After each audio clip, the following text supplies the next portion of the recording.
Hello friends, welcome to the Christmas special. This is episode 11 out of 12. Today, we're making pan de jamon, which is a Venezuelan Christmas bread. It's filled with ham, cheese, olives, and raisins. It's a really nice combination.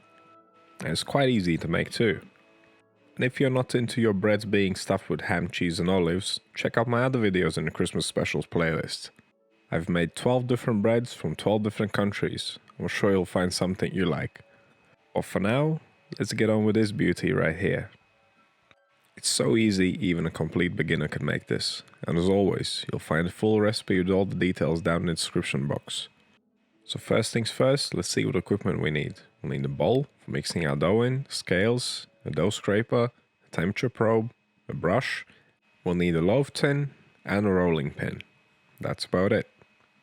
Now on to the ingredients. We'll need some strong white bread flour, milk, yeast, salt, sugar, an egg for brushing, and you'll need some grated cheese, some ham, olives, and raisins. Now before we begin, I know my kitchen is around 23 degrees Celsius, so I want milk to be around 7 degrees. So I just got it cold from the fridge. Now let's make our dough. Get the bowl, add the milk, then in with the yeast, salt, sugar, and then give it all a good mix. You want to dissolve any large sugar crystals and hydrate the yeast before you add the flour. Now in goes the flour and continue mixing with your scraper. You want to mix this until it's one cohesive piece whilst it's still in a bowl, and if the scraper's not doing the job, continue on by hand. And once it's all come together and you don't see any more dry flour, tip it out on the table. This dough is not very sticky, so use a regular kneading method. What I like to do is press down and forwards with the heel of my right hand, and then using the fingers of my left hand I fold the piece of dough under the heel of my right hand. Then I turn and repeat.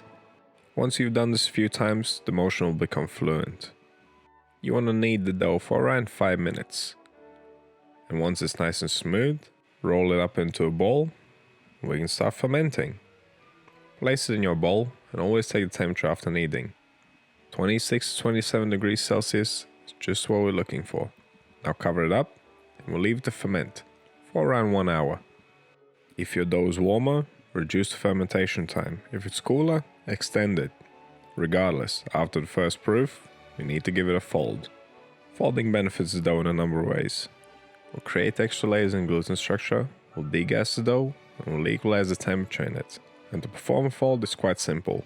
Place your dough smooth side down on the table, flatten it out, then fold the edge over the middle, going around in a circle to the reach point where you started. Then you can flip it smooth side up again, tighten it against the table, and once it's nice and tight, you can pick it up, pinch the seam together at the bottom, then back in the bowl it goes. We'll cover it up again, and we'll leave it to proof for 1 more hour. During this time, you should really start seeing it puffing up. And again, if it's not rising, just leave it for longer. But if it's rising rapidly, then react and cut the fermentation time short. But this is just about right. It's puffed up nicely when you start shaping. Now make sure you have a little bit of flour handy. Tip your dough out on the table, dust everything nicely. Don't worry about using too much flour at this point, you can always shake it off later on. Whenever I need to roll dough flat, what I prefer to do is start off pressing it out by hand, just to get it into a general shape, and only then continue on with a rolling pin. And dust it a little bit more flour if need be. Shouldn't stick to the table, that's the main point. Now grab your rolling pin, start rolling. You want to roll it to a long rectangle. Now here's my arm for reference. Now make sure everything's nice and square. Now we can start filling it. This was quite a lot of filling, but I did manage to get it in at the end. So start with the cheese, spread out in an even layer. Make sure to leave one edge of the dough uncovered. This will be used to seal up the loaf later on. Start with the cheese, then you can continue on with the olives. After the olives, sprinkle on the raisins. I think traditionally they soak the raisins in rum. I didn't do that, I just used raisins from the bag as they are. But you could definitely soak them, and if you do, let me know how they were down in the comments. I didn't go too crazy on the amount of raisins, I'm more of a savory person. Now last but not least, Let's spread the ham all over. By now it feels like there's more filling than dough. But you know, why not? It's Christmas, right? Now wet your hand with some water and brush the edge. This will act as a glue for sealing up the loaf. Make sure everything's nice and square. Start rolling from the bottom up. Now don't rush this, just go slowly. Fold the edge up, press it in, keep rolling.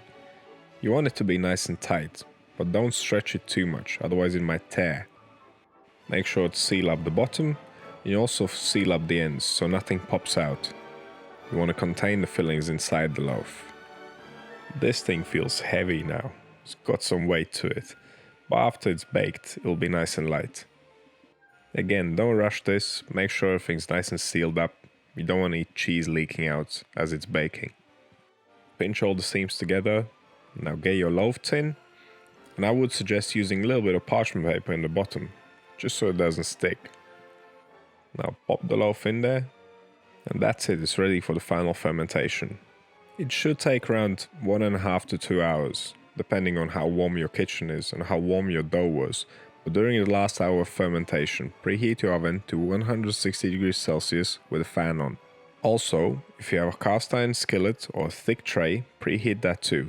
That'll help with baking the bottom of the loaf. But if you don't have one, it's fine, it'll still work. You might just have to bake it for longer. Now watch this baby rise. It's looking good. Your loaf should be visibly puffed up and soft to the touch. When you poke it with your finger, it should leave an indentation. That's when you know it's ready. One more thing we need to do before baking is to brush it with the egg. And to give it an extra golden shiny crust, what you can do is brush it once, let it dry for 5 minutes, and brush it again. Now let's pop this bad boy in the oven. It should take around 15 minutes. If you're ever unsure of the doneness of your loaf, take its temperature. If it reads 94 degrees Celsius or 200 Fahrenheit in the middle, it's ready. And this is definitely ready. Make sure you let it chill out for around 10 minutes before removing it from the tin. So that's your Venezuelan pan de jamon. I hope I did it justice. It was quite awesome. I like this one. And go check out my Christmas playlist. 12 breads from 12 different countries. And if you have any questions or suggestions, drop them down in comments. And subscribe if you haven't already. My channel is full of bread baking videos. Thank you for watching. I'll see you in the next one.